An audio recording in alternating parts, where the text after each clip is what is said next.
Hey guys, welcome back to Little Boy Customs. Today we're working on the 38 Chevrolet again, and my old man's here with me. We're gonna set the valves on this car.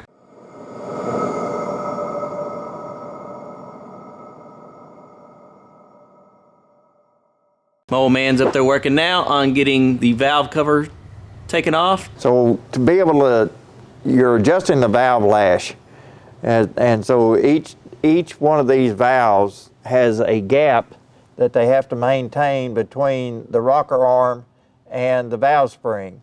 And in order to do that, you need the engine running at idle because you're going to set the lash of the gap with a set of filler gauges.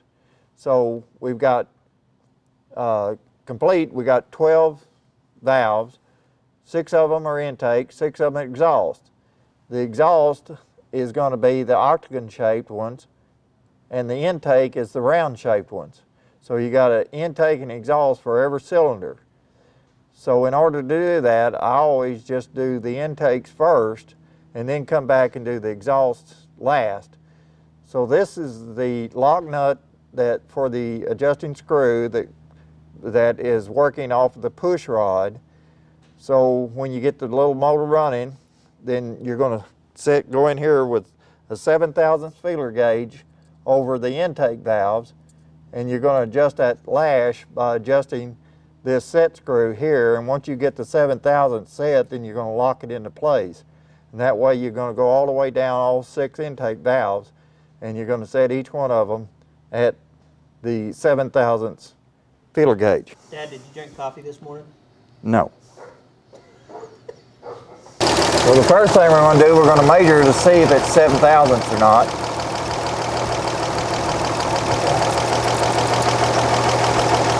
And that's a little loose. That feels loose. Okay? So in order to do that, we've got to break this lock nut, and then we're going to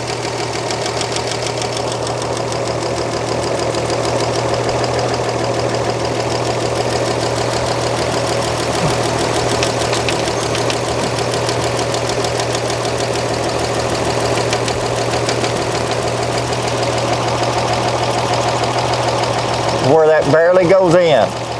You see how, and you get a little resistance there, so you know you're getting really, really close to that bend. And once you get it in the right position, then lock it back so it doesn't move on you.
Now we're going to work on the exhaust. And the exhaust is set on 14 thousandths clearance.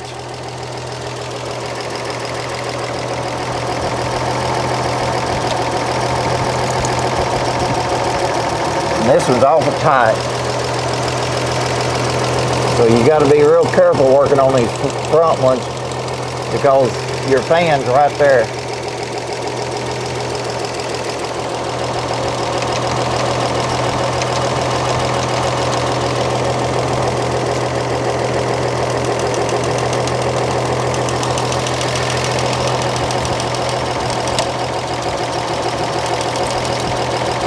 Awful loose.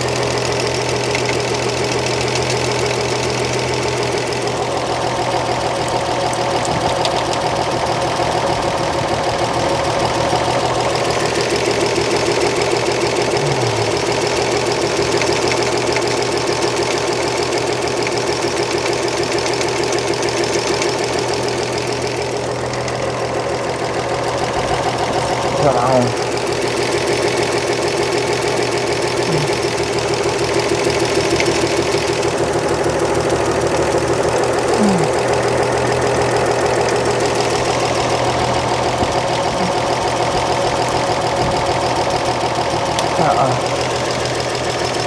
I hate doing this because this is so close to that fan.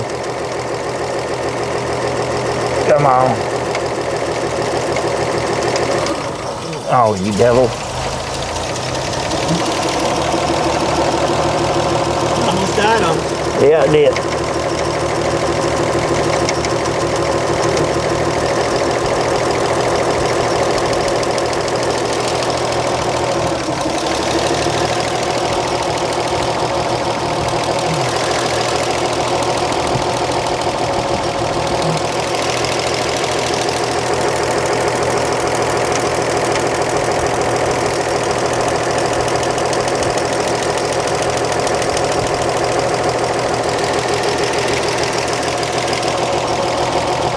All right, right there is where it's at.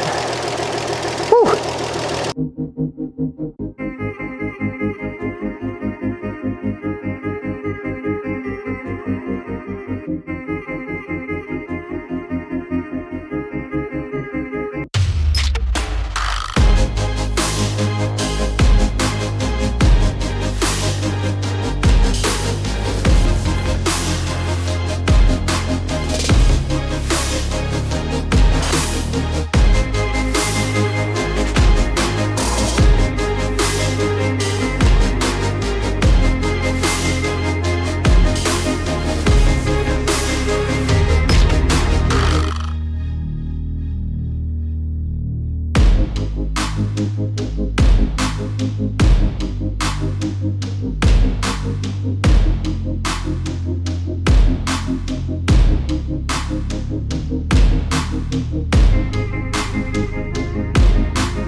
So, why do we do this while it's warm and running, Dad? Well, metal contraction expands when it's cold and hot. So you need to have a happy medium between the exact, you need to warm the engine up so it will give you a level measuring of the expansion of the metal.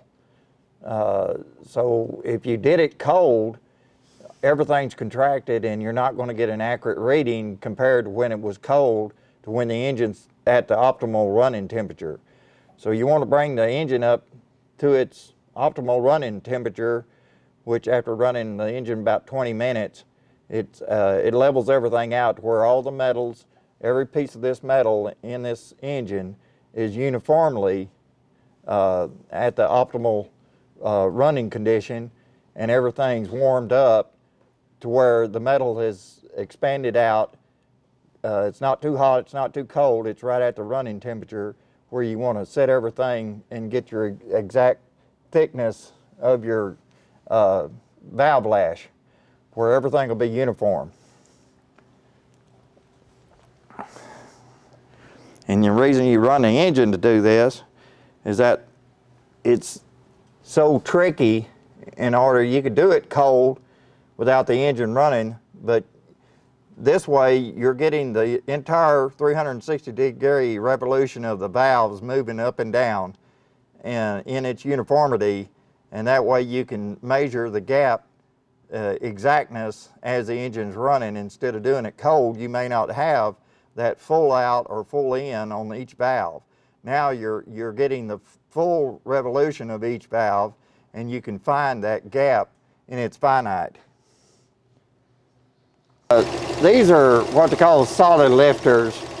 On a newer modern engine, you got hydraulic lifters, and everything's done by the actual oil within each lifter. It floats in that oil, and the oil creates a hydraulic effect.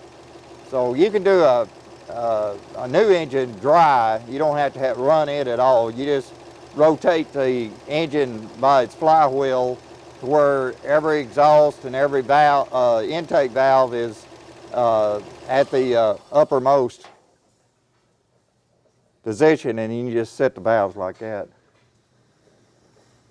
Is that why we're not seeing a whole bunch of oil coming out at the top side of this engine? Right. Because this engine does oil the top side of it, just not like modern engines do. Right. It doesn't come up through the push rods like a modern engine does. The modern engine uses the push rods as a oil supply, and this one here has an oiler up here, and it comes up from the oil pump and just pumps it through this tube, and it just lubricates the top of it as it's operating. But on a modern engine, it would burn itself up if it didn't have more oil supply than this. So they actually incorporated a way to get the oil supply up through each push rod to each lifter, which is a more precision way to do it.